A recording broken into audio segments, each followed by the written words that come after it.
Chapter 1, verse 4.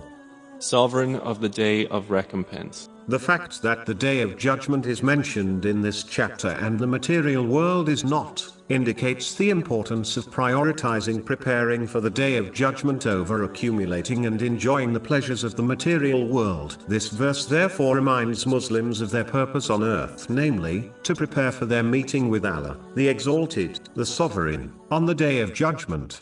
This involves using the blessings one has been granted in ways pleasing to Allah, the Exalted, the one who responds to Allah, the Exalted. In this manner will therefore return to the Sovereign on the Day of Judgment while he is pleased with them.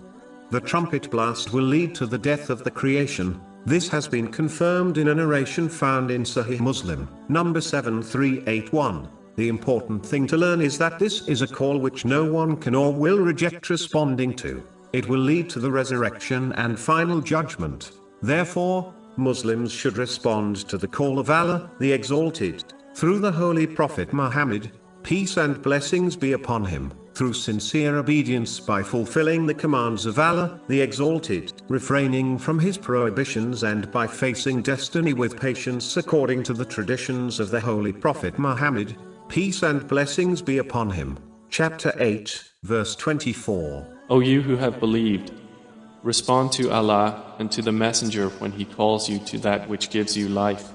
Whoever responds to this call in this world will find the final call easy to endure and respond to, whereas the one who lives heedless to the call of Allah, the Exalted, in this world will not find peace in it, and they will be forced to answer the call of the trumpet, which will be a great burden for them to endure and respond to. A person can only ignore the call of Allah, the Exalted, for so long as the final call will occur, sooner or later, and no one will be able to avoid or ignore it. If this is inevitable, it makes sense that one respond to it now, today, instead of living in heedlessness. If one hears the trumpet blast while heedless, no action or regret will benefit them, and what comes after for this person will be even more terrifying.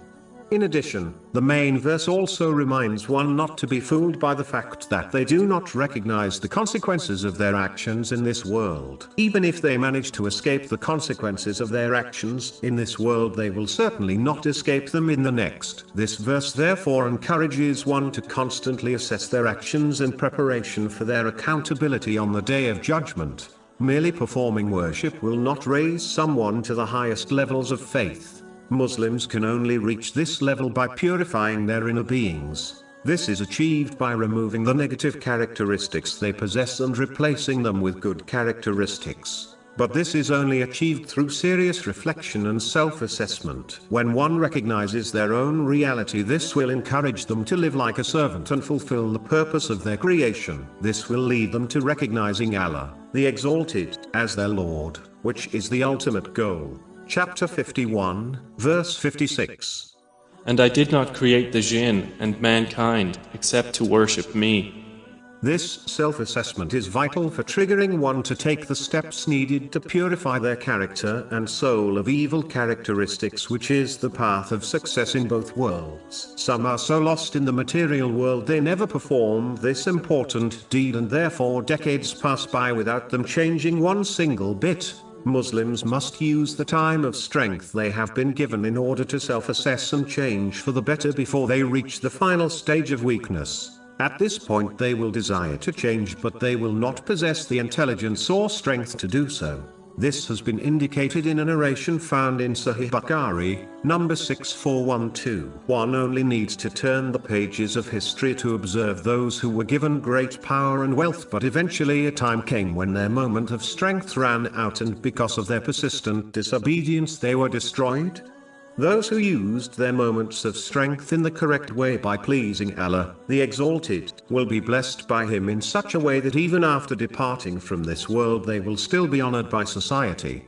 As the majority of Muslims do not understand the Arabic language, an abundant amount of worship will not trigger this inner purification. One can only reach it by reflecting on this material world, death, the grave and hell. Because of this, a single moment of reflection can become better than 60 years of voluntary worship.